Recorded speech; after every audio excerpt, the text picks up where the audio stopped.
I'm waiting, sorry.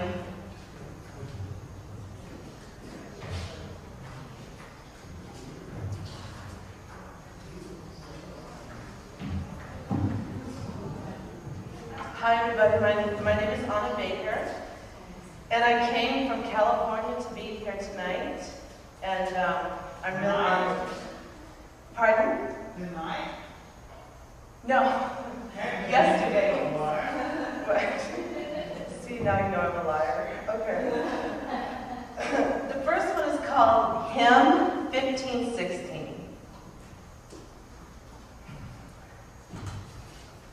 When God was still a language needing translation, cathedrals were built to look like heaven, so those peasants with their poverty, stepping from field, from smoky hovel, from lightless midnight, could see paradise. Fat gold angels swinging from wires, and skies of the good naked, in clouds drifting with holy men painted on the dome's underbellies. But not the bad naked, seen on so many canvases, grasping for the sides of boats buoyant on black rivers, careening to hellfire. Along the cathedral walls, the saints, men in robes or with crowns or with blood tearing from their wounds, stood with their eyes that followed you to any corner of the cathedral when you were a peasant, your hands still oily from sheep's wool and mud not quite scraped from the boot. You had to say over and over to yourself, those men do not move. They cannot really see me. If the earth quaked, they could be piles of rubble. I would not crumble that way, made of dirt and of blood, my breath ignited by God's breath. It was at this time that some monks and nuns started meeting in the tunnels under the streets to have orgies and to make whole families they kept under there with bricks and candlelight, and also love, which is, when stripped completely of its feathers and exclusivity, sacred. And now it is now, and they are still there, dusty under modern footsteps like smoke, coming through the broken places of cobblestone streets, their hymns like birds' choirs singing out of instincts for air, because when word broke of those underground orgies, the peasants bricked the entrances and exits, leaving the men and women embraced forever, while water became air, and the water in the canisters and in the cups dissolved to air. To water. Okay.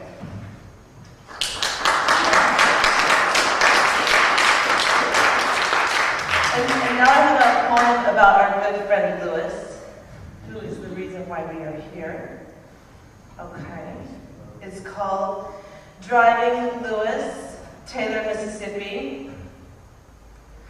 Lewis says people like us are common as cows. But cows are not common.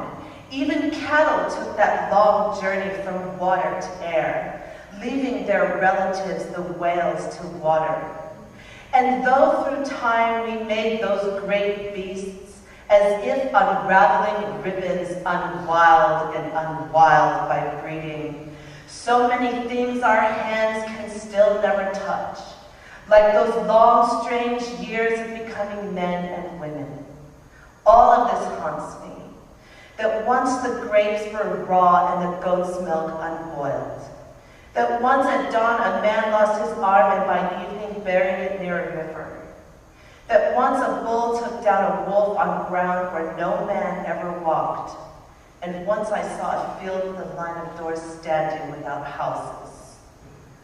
Lewis is not happy if he is lost, even if he drives near fields shaped like lakes, as if cut by water so they are not square, past the trees and the kudzu that breathes heavy in its slow, invisible pouncing, its last hesitation before covering every field we pass. He does not like driving and thinks little of friends. This man prefers to stay for months in his blue room staring into his own blue eyes in the arched mirror given to him over wine.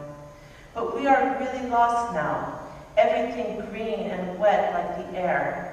At a country laundromat grocery, we buy a hamburger and call for help from a broken payphone. In the car, he drives again, closing his eyes to guess where next, warning me that we could end anywhere.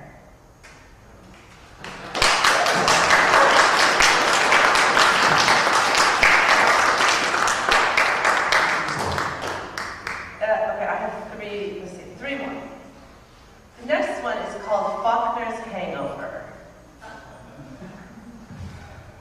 In the old frosted night, we went to the graveyard and got naked. We were running between the stones, our bodies not even beautiful, but of the unbeautiful kind you never see in portrait or on screen. Faulkner was there on his tiny hillside near the tree, near the road that drunks walk after the bars close. We did not pour whiskey through the dirt or throw coins and flowers over Faulkner like so many. We understood this gift of repose. After all, we float on this homeland, twirling around the sun.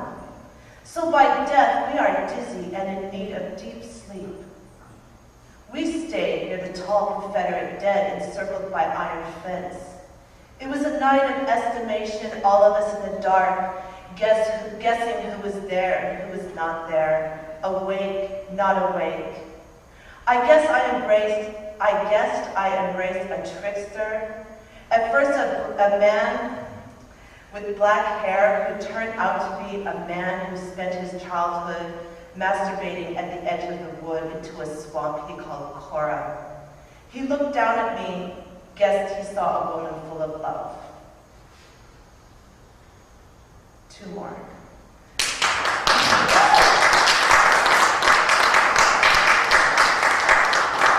This one is called When I Get to the Great City, I Will Throw Stones at Satan. To my left, the hand bones of John the Baptist. To my right, the book recited by Angel Gabriel to Muhammad over 23 years in the desert. A man speaks the Quran into a microphone near the gold of sultans. It is poetry never matched by any writer that becomes song.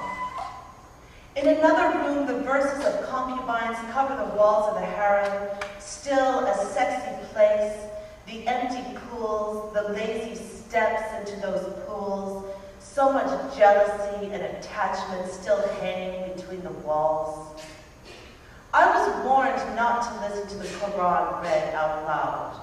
Those words have stopped full armies, their heads like sheep bladders full of blood and wanting of blood, riding straight with curved swords to kill, went under the pale because the sun had stripped with its heat all the deep blue sky, the song. When those soldiers heard the Quran, they dropped from their swords and fell weeping from their horses. The man in the wool hat next to me says, don't act surprised.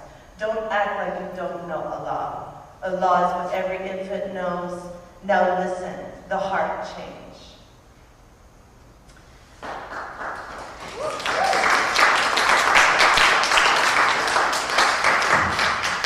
And my last poem is called Letter from the 21st Century to Isaac Babel, who's one of my favorite writers who was killed by Stalin in Russia.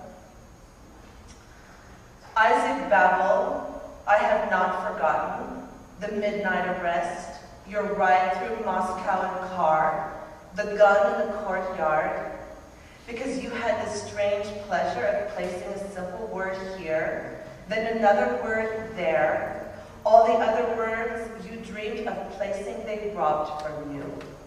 They called it a quiet execution, as if it weren't the loudest sound you'd ever heard. Now, Isaac, you know everything. Thank you.